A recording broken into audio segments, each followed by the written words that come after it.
so much, Ryan, for inviting me, and I hope that this is helpful and useful. And I'm definitely willing to answer any questions along the way. This is the result of doing this type of work for a very, very long time, and what we found works really well when you're thinking about how to go out to market. So, as you mentioned in the podcast, you really have to have a good sense for who your buyer is and who your target market is. And we're going to talk a little bit about how you start doing that. So, where do you use outbound prospecting, right? If we want to call it that, or cold calling, it's when we want a direct line to attract more customers. You want existing customers maybe to buy more, to buy again, right? To increase the amount that they're buying, to look at how it fits into other lead generation programs. Maybe you're doing an email or you're doing some kind of Facebook advertising or whatever. And how can you help to close more? And so we're going to take a look at that. And how do you select who to work with at the end of the day? So for us, what we believe is that you start thinking about what you really want to accomplish at the end of the day. What do you really need? Is it increased? Is it just a lead thing, or you need more leads, or you need better quality leads? You need to keep track of the opportunities that you have, right? So many of us have a lead list of people we've talked to in the past, and we haven't done anything with it, right? Is it a matter of going back to them and better managing the people that we already know? Um, so there's all sorts of things that might be of importance to you. And what we do is we usually want to start with that mindset. So the outbound cold calling, it fits into this whole process of lead generation because it's a very effective direct model. So traditional marketing, if you're doing Facebook ads, if you're doing Google AdWords, if you're doing anything on the newspaper or whatever, we call that passive marketing because you're waiting for somebody to respond to that ad and come to you. And a lot of people like that, obviously, because it takes out kind of that hard work of having to go to customers. So cold calling is proactive. It's considered prospecting, where you're going out to a client. That's going to do is it gives you more control over your sales cycle, because you're not just, you know what I mean? You're not just waiting to respond to what people are going to do. You're actually going out to them and having a conversation. So it does give you a very good response rate, which is why people are still doing it, right? And when you combine it with other types of marketing, it becomes even more um, effective. A If quick you, question. yeah, Sorry. sure, go ahead. Would Mhm. you consider like social media advertising proactive or passive? It's passive. Okay. Yeah, it's passive because you're putting an ad out there hoping to Mm-hmm. attract somebody to come to you. It's passive marketing, right? I put up a billboard, and I'm hoping Mm-hmm. that people will walk in the door. So it's passive marketing. It's good to do it though. By the way, it's not an if or, it's both and, right? You should be doing both. It's just one you can It's more be effective. predictive with. You're more in control of, where you can go out to do it, and the other one is depending on the quality of your ad, as well as the number of people who are going to respond to it. So it's passive in that way. You talked about this briefly in the podcast, that when you're going out to a client, it's really, a lot of people think that it's scary and that you have to be really good on the phone. But most of the effectiveness of outbound calling is a process behind the scenes. And I'm not saying that you can't improve the art of it, meaning your voice and how you deliver your message, and your objection handling capability, all that kind of stuff. You need to have that too. But you could not be really good at that and still have, if you have a good process, and still get great results. Okay, that's what I'm saying. So the science of it, which is the preparation work, the targeting, the listing, the message, all that stuff, that's far more important, okay, to the success. So this is what we were talking about when we talk about the marketing and cold calling. So marketing is that attraction, that pull, that passive word of mouth. A lot of people like this because it isn't as confrontational, so they feel. But the outbound piece is very important and very, very, as a part of your marketing mix, if you want to call it that, where you are going out to people, where you're selling to them, where you're doing a trade show, you're doing cold calling, you're going door to door, whatever it is. You have control over that positioning. You have control over how you interact and do it. And you want to do kind of both. What we Oh, have seen, sorry. yeah, go Before ahead. we pass that last slide, could you take me a bit deeper into this slide? Because when you're saying attraction, so that's you're saying like the passive, or is the promotion side the passive, or is that Yeah, not even it's the just opposite? yeah, I know. It's no, it's just different words, right? So the attraction is like we're trying to attract people to us. Hmm. And we're going to put out a great ad. We're going to put up a great billboard. We're going to put out a great flyer. We're going to put up a good Facebook ad, whatever it is. Hmm. And we're going to be targeting people in a specific way, to get them to enjoy that ad and call to action to come to us. Okay. Gotcha. Great to do, important to do. We should be doing it, right? Hmm. But it's unreliable in one sense because it depends on, circumstances that are outside of your control, right? The promotion side, however, is inside your control, meaning how many people are you talking to? How many people are you going out? How many doors are you knocking on? How many calls are you making? How many trade shows are you attending? You know what I mean? How much network are you doing? So you're doing your promotion. You have more control over that. It's more about selling yourself. So that's where Gotcha. that's how I would differentiate it. And what we are seeing, and we were talking about this in the podcast, is that in the past when we were thinking about specifically sales and cold calling in particular, in the past you had we have this mindset that this always be closing, this ABC always be closing kind of mandate. You're just getting a phone book or getting a list somewhere, you're just calling and calling and calling. You don't want to manage a relationship with somebody. You just want to see whether or not they have an immediate need right now. And if they don't, then boom, on to the next, right? That we have experienced with those duct cleaner types and others in the past. And we know that it has some effectiveness, but it's low effectiveness. Okay. And also, people don't like it. But every once in a while, they're going to get somebody who's like, yeah, I've been thinking about doing it. Okay, fine, come on in, right? So that's why they keep doing it, because it does work.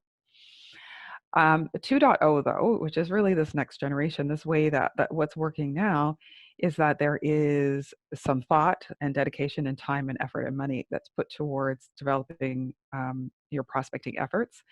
Your conversation is not about closing, it shifts to, is this a fit for you, right? And Ryan, we were talking about the car detailing business, and you could start off a conversation about how you help busy moms who've got cars with lots of kids and stuff like that. How do you keep it clean for everyone and enjoyable, etc., right? Is this a good fit? Does this speak to you, right? Is Right, this right. something that you're experiencing? Very different conversation, right? Because then that person could say, no, I don't, I don't know, da, da, da. But now you have a conversation to start with. So it's more about, is there a fit for what we do, rather than, this is what I'm selling. Do you want it or not? Okay. Right? You can see the True. difference. And then that's where, so opening up a conversation with them to find out if it's a fit, instead of just asking, I see your car is dirty, do you want me to clean it? Correct. Yeah. You Right. you want you want to find out what's the motivation for cleaning their car, Ah, right? What's going on in their world, right. why they haven't done it themselves, or whatever it might be. Okay. And really start just asking some good questions. You want to become authentic. You're an authentic person anyways, Ryan. So, I would just lead with that and just say, Right. hey, we know that people are really busy. We know it's really, it's not something that people love to do. It's something that we can come to you, we can get it done. You're going to be so much more happy to be in your car, right? That new clean car smell, Yes, yes. right? All of that, whatever picture you want to paint for them, and just say, is that something that would improve your life right now, or is something that's a good fit for you now, or whatever. We have a way of of making we've reduced the cost, we've, whatever, we can come to you. So you're working that script to figure out if how you can fit for them. Okay. Nice.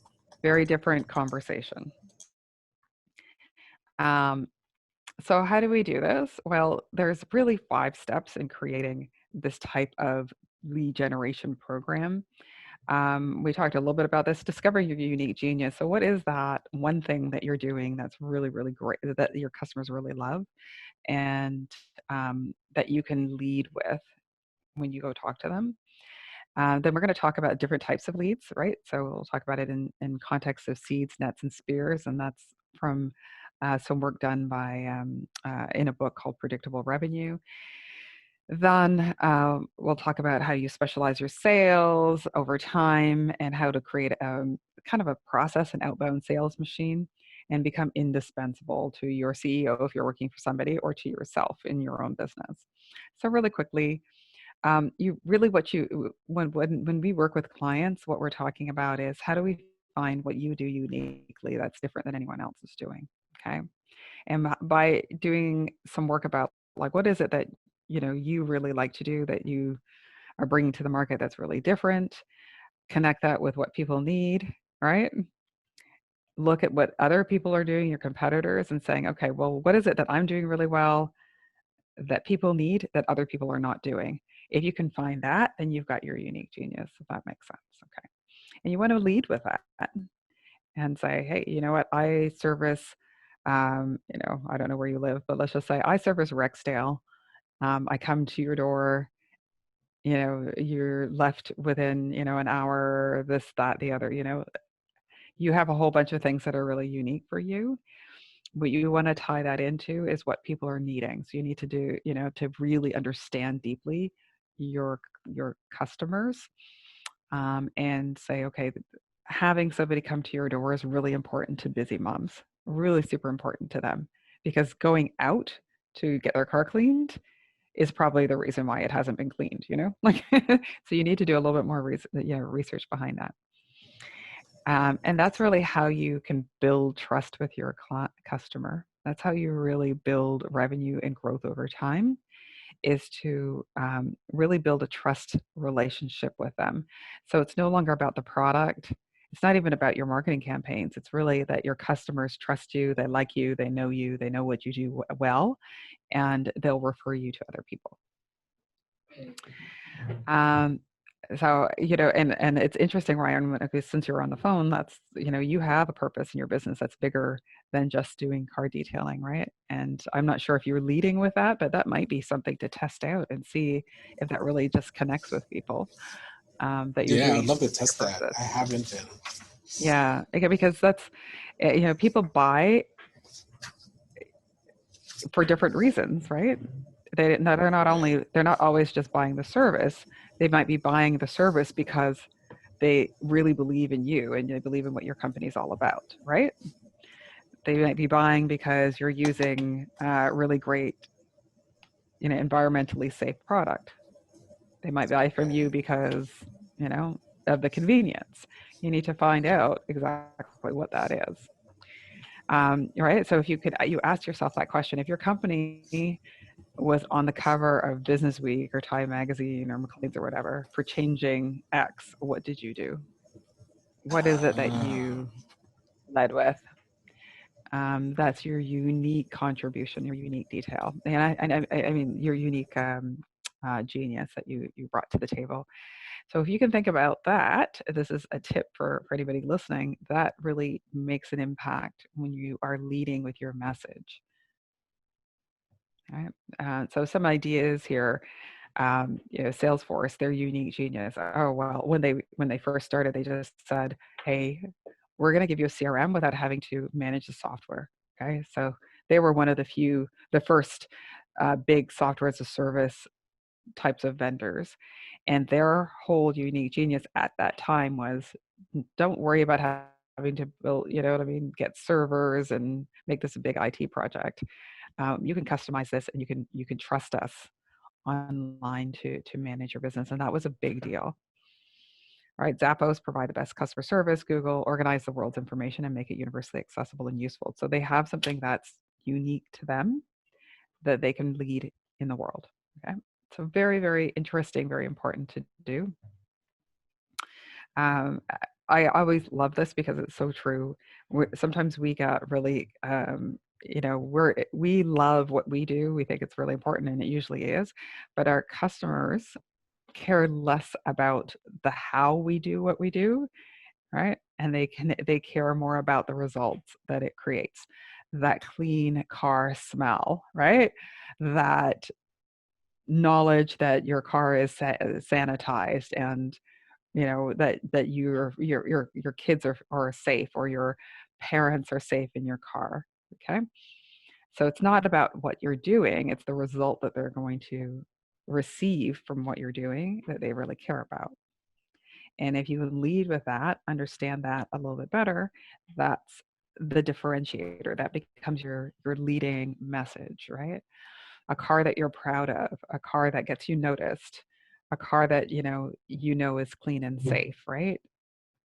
A car that smells great, a car where whatever you want to do, you want to start thinking about that. So I'll leave that with you. And when somebody says, "What do you do?" think about, instead of answering them with, "I do car detailing," and I know I'm picking on you, Ryan, so I hope you don't mind.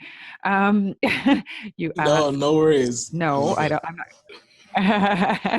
You don't say, "Oh well, I do car detailing." You say, "Well, I help customers to provide a sanitized car so that they feel really confident and comfortable driving. It's clean, sanitized, whatever." Okay.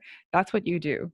That's what you really do, is you give them that peace of mind, right? You give them a good smell. You give them a pride of ownership. That's what you really do. How you do it is through detailing, but that's what you are doing. And Nice. then you get into who you best do that for. That's busy moms, if it's people who've got nice sports cars and want to invest in it, whoever it is, right? Maybe somebody's doing Uber, and that's something that they, you know what I mean? They spend a lot of time making sure their car is clean. I mean, not that, they're doing a lot of Uber these days because, but just saying. And then test it out, talk to your customers and see if this really resonates for them.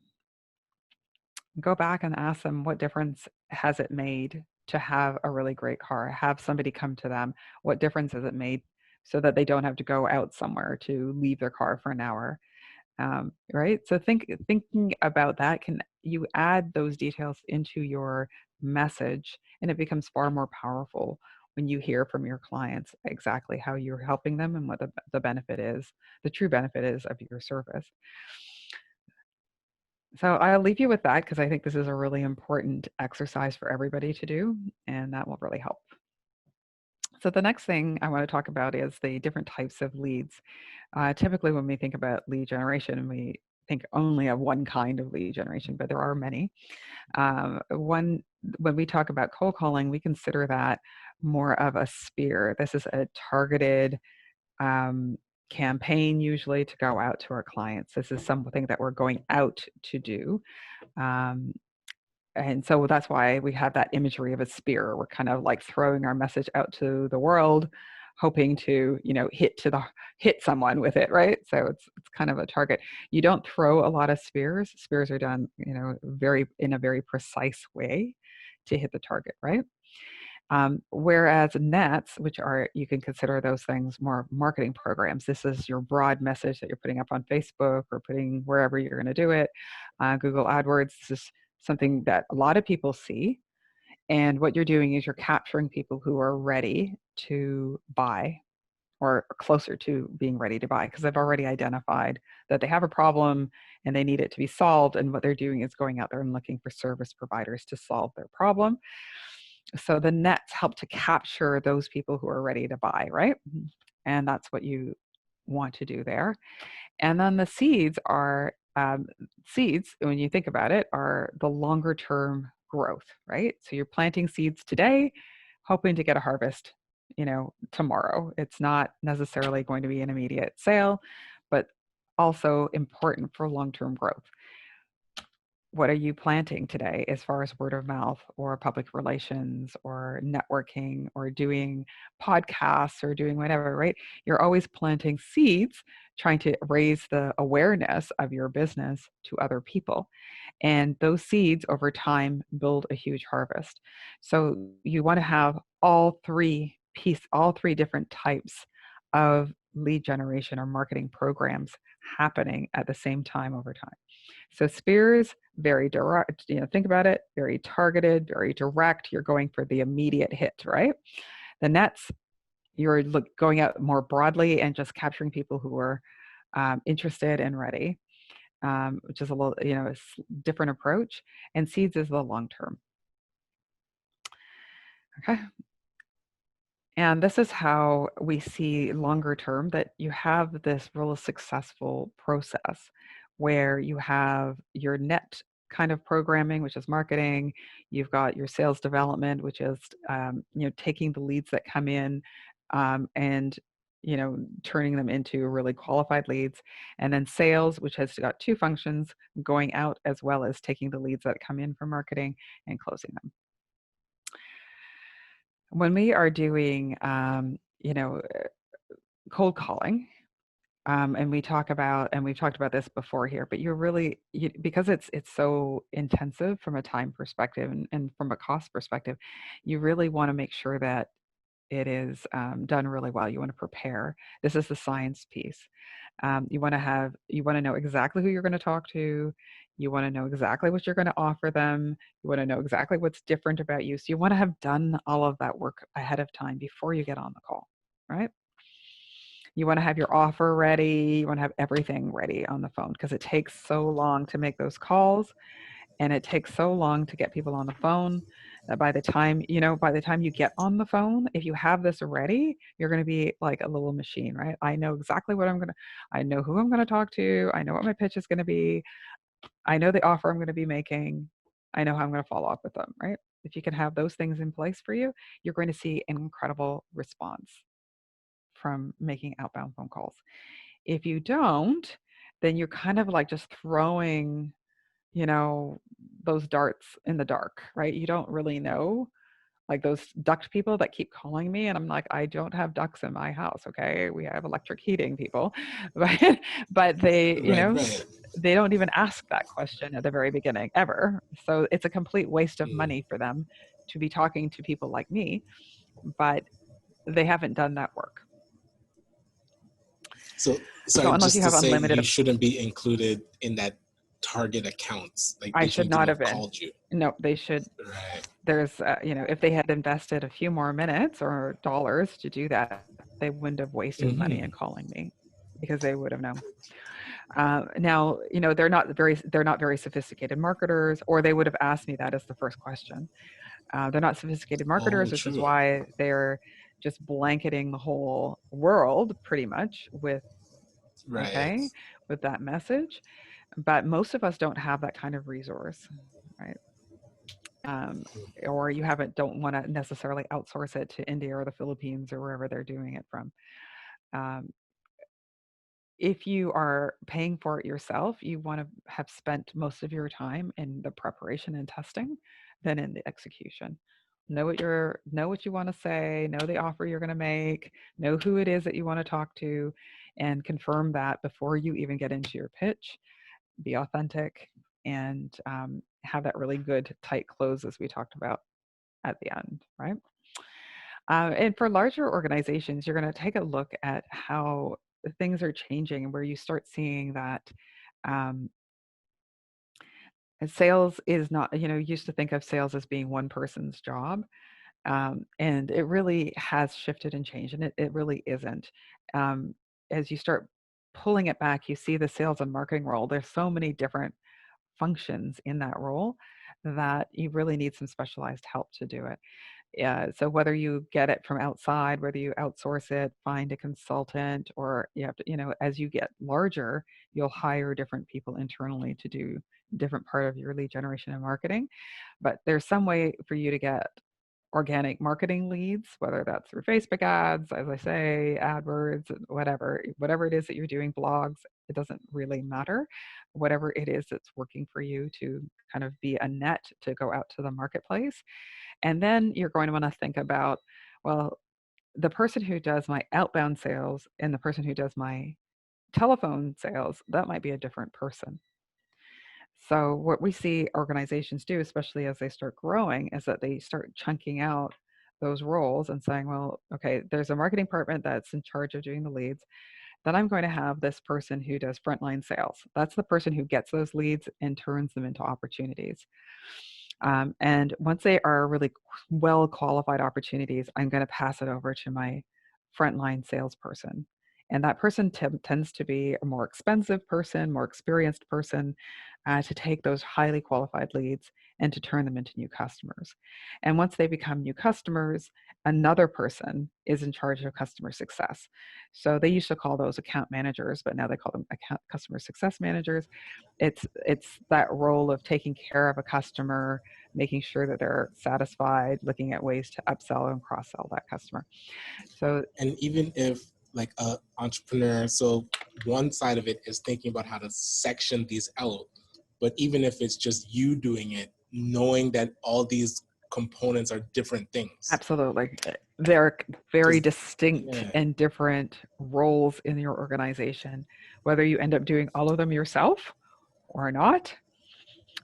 All right. If you're doing your marketing, your Facebook ads, and then you're getting those leads and you're talking to them on the phone, and then you're actually going out face to face and selling them, and then you're managing the Mhm. relationship at the end, know that you're doing the role of four different departments. Right. Right. Okay. You might be one person, but you're doing four different things, and those things are very, very different.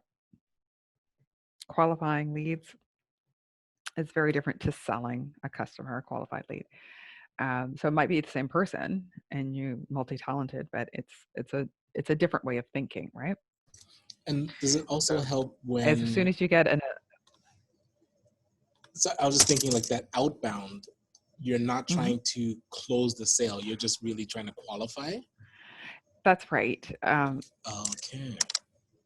It depends on what the product is. Like sometimes you can sell Mhm. people right on the phone. Right. Many times, if it's a bigger product or service, it's more difficult to do so. True. Where you need to meet them face to face. So it might not be, let me detail your car, but it might be, oh well, I have a fleet of cars, and you're like, okay, Right. you might need to take that qualified lead now that you have, and then you have to go and meet them in person and build a Right. relationship and understand their needs a little bit deeper. Okay, to sell them, you may not be able to sell that kind of customer over the phone. So there are some that could be sold completely there if it's a more straightforward sale, for sure. But then we're all doing customer success as well on the back end. Okay. So those are some of the things to think about. Um, as organizations grow, you want to really think about separating those roles of those people who are doing the outbound calls and maybe taking the leads and qualifying the leads from people who sell, because it's very different skill sets. All right. The salespeople need to be measured on closing, and the people who do the lead generation need to be, measured on qualifying leads. One salesperson could obviously do both, but usually they don't do both well. Okay. Salespeople are incented usually to close sales, and they don't spend as much time on the lead generation as they could. Right. Right. Um, you want to keep your initial conversations or emails really short and sweet. You got your unique genius, your value prop in there early so that you know what you're bringing to the table. You're again talking more about, is this a fit, right? Is this the right time? You're treating people with a lot of respect, right? Did I catch it at the right time? Does this work? Is this a fit? Does this make sense to you? You're going to be starting to ask questions like that, because you're starting to think of yourself more as a professional where you're offering a service if it fits for them or not. Okay. rather than I've got this aggressive product and you should sell it. You should buy it, sorry, right? Okay. It's a different way of thinking. Um, when you are actually making a call, you want to start thinking. So this is just a little bit of a formula that we use. You want to have a little bit of an introduction. You want to ask lots of good questions, talk about their current challenges, talk a little bit about how you solve those challenges for customers. Yeah, you want to get some more information from them about, getting them to confirm that they think this could solve their problems. And then you want to close and say, hey, you know what, this is a great solution for you. We're going to hold your place. We've got 3 slots in the next week. Love to get you into one of them. We've got a special going on until the end of the week. Da da da. Right, whatever your deal is that you want to put in, that would be there. If it's a bigger sale, it might be, let's come in and meet with you one on one, and we'll do a strategy session and understand what your needs are and be able to provide you with the best solution, the best fit for your business. Right? You always want to have that closer. You want to have something that you can offer that would be of value to that client. Um, when you do quite a bit of lead generation, you're going to have a lot of people who don't want to buy from you today or who can't buy from you today, right? For many reasons. It just might not be the right time, etc. One of the biggest wastes in lead generation is all those people who are a really good target market for you, but they're just not ready to buy right now. And most people kind of ignore those people. They make that initial contact, and if they're not ready, they never come back to them. They keep going out to new customers. So, nurturing leads is just as important. Matter of fact, it gives you a higher rate of return since you've already made the contact. And if you even do something simple like send out a monthly newsletter or have a webinar or whatever it is, an email, to keep you top of mind so that when they are ready, they are there. Again, you're just building trust and you're building awareness. So when you're looking at making, cold calls, we don't like to think about cold calling in the way that we've been doing it before, right? We are thinking about really more of a warm call. So this new generation that we've been talking about of cold calling is really a little different. Um, Usually, if you can do it, we'd love to, you should send out some information ahead of time. That makes the call that you're having a very different call because they'll know who you are, they know what you offer. And some people can get up to like a 9 or 10% response rate, which is really great. Okay, turning that initial cold contact into a qualified lead. And that really makes a difference. That means you don't have to call as many people to meet your sales objectives. And when you're calling out, this is the call reluctance piece we were talking about earlier.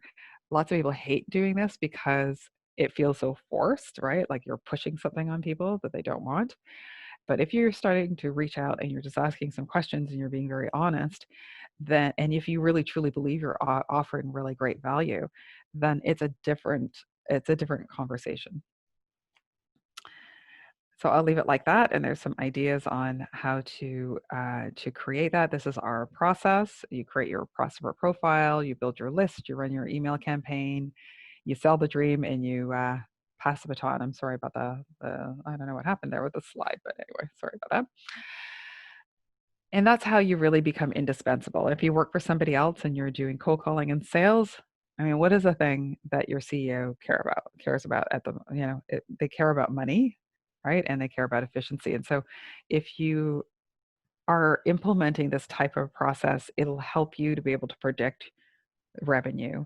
If you know that you have to make 10 phone calls in order to get one qualified opportunity, and you have to have 5 qualified opportunities to get to one sale, that means that you've got to make 50 phone calls to get to one sale. Do you know what I'm saying? So you have kind of like a clear line, and then that gives you, you know what I mean, some goals to set.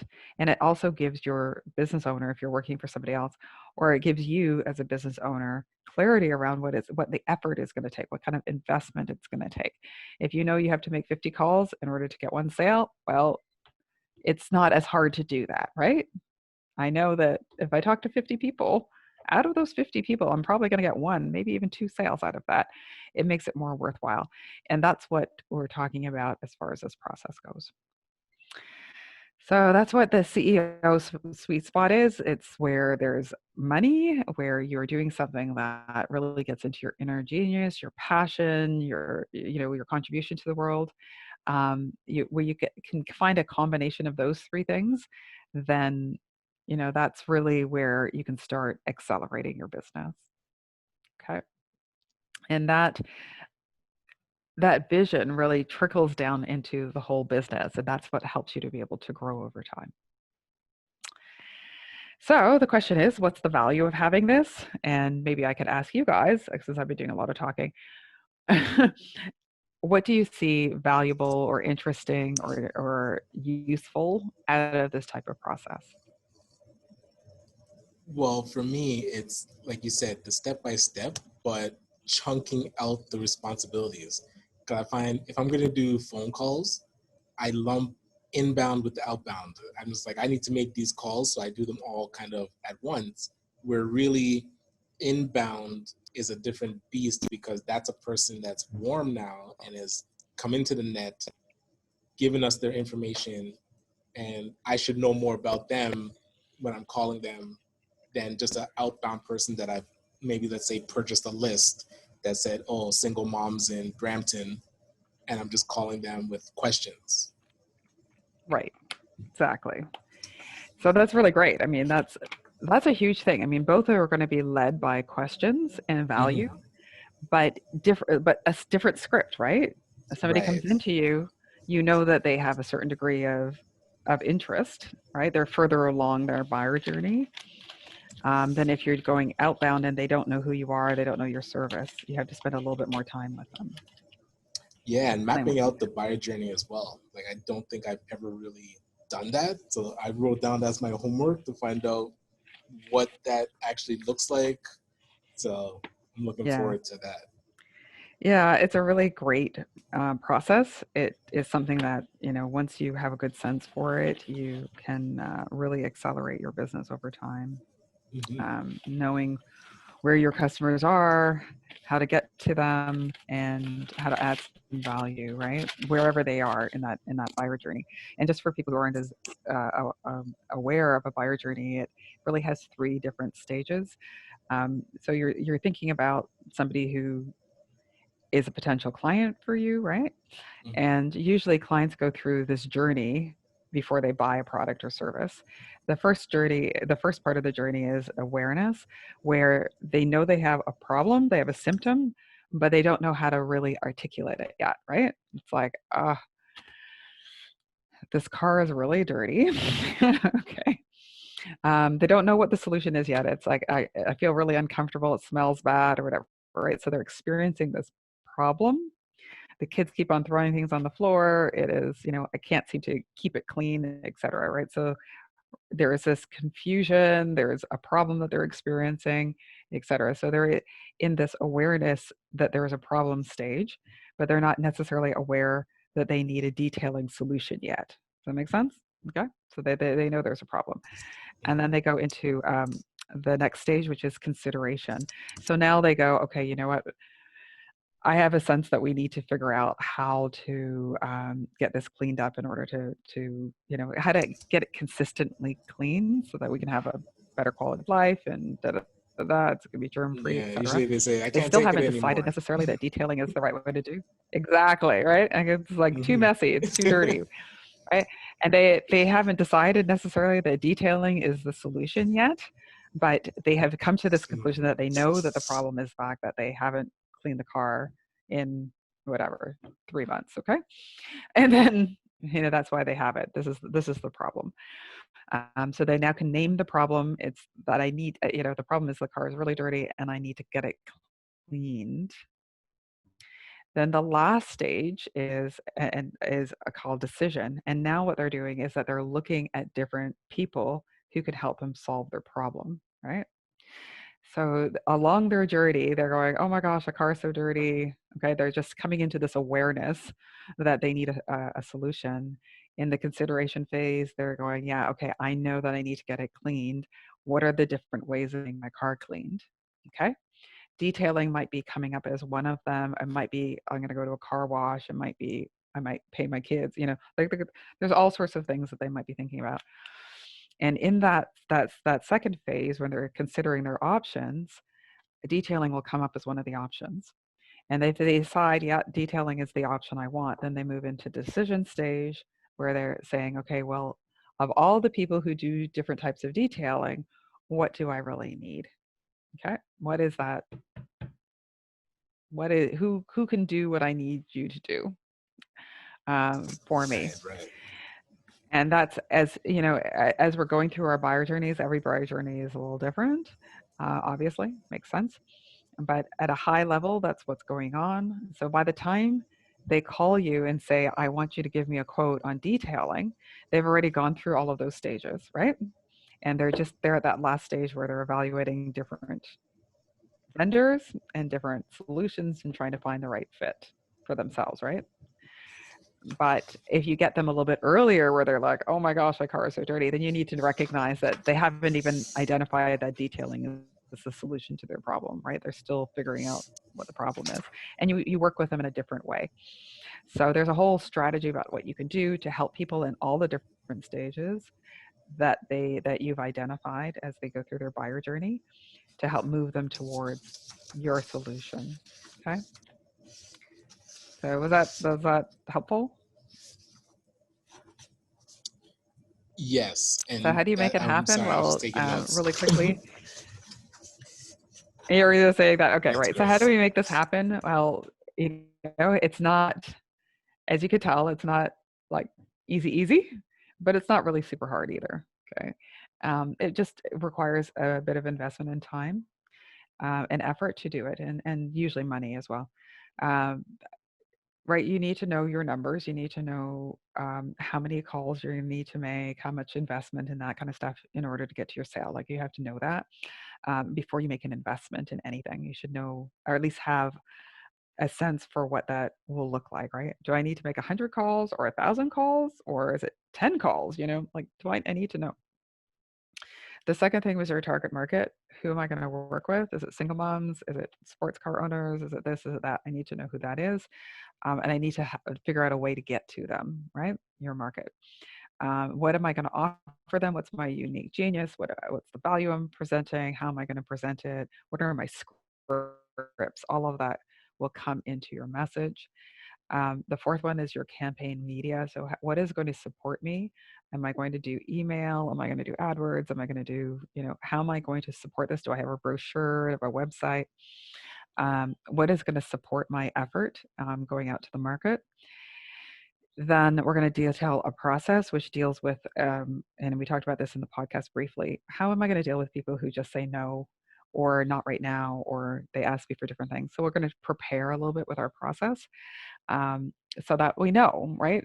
We'll know 9 times out of 10 if people say no, it's because of this, and we'll have thought it through. So we're not caught off guard when we're talking to people. That's all happens in your process. You're going to get yourself a CRM system. There's lots of them out there. There's a number of free ones that are really good. So you want to have that in place. And that's going to be really critical to keep track of who you've talked to, what they've said, etc. And if you haven't got one already, I recommend that you use HubSpot at least. That's free, but there's a couple of other ones that are really good that are free as well, like Zoho and et cetera. There's a couple of them that are out there. Start off with that at least, and have it in place as a place to keep track of what's happening in your cold calling, to do your follow-ups, et cetera. And then the last thing, and remember we started off saying, well, cold calling is really 80% process and 20% skill, right? Like 20% art. So you could see that there's a lot of process behind this to make this work for you and make it work well. But there still is that 20% of art. So there's still opportunity for you to improve the way you talk, improve the way that you respond to people on the phone, improve your pitch, all of that kind of stuff. There's always the refinement, that human element to it.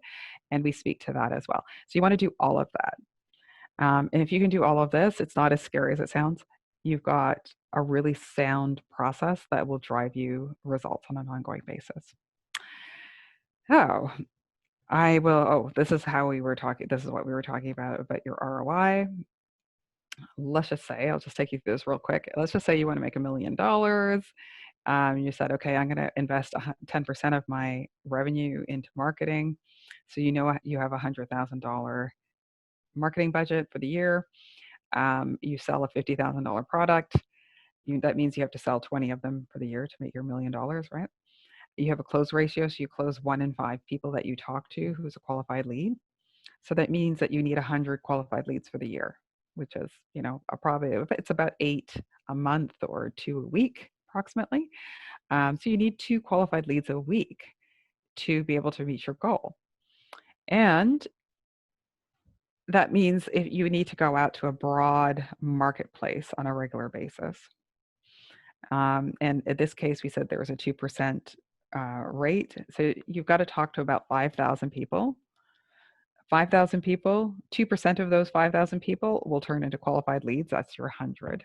And that will help you drive your sales. So this is the conversation we have with our clients before we even start anything, just to get a sense for it and start measuring how effective it is and the investment.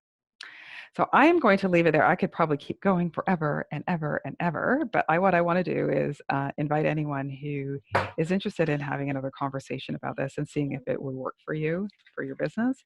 Happy to do a strategy session with you to take a look at what you are doing right now, give you any advice that we have on how you can improve it. And, happy to make that happen for anybody who's here on the call today.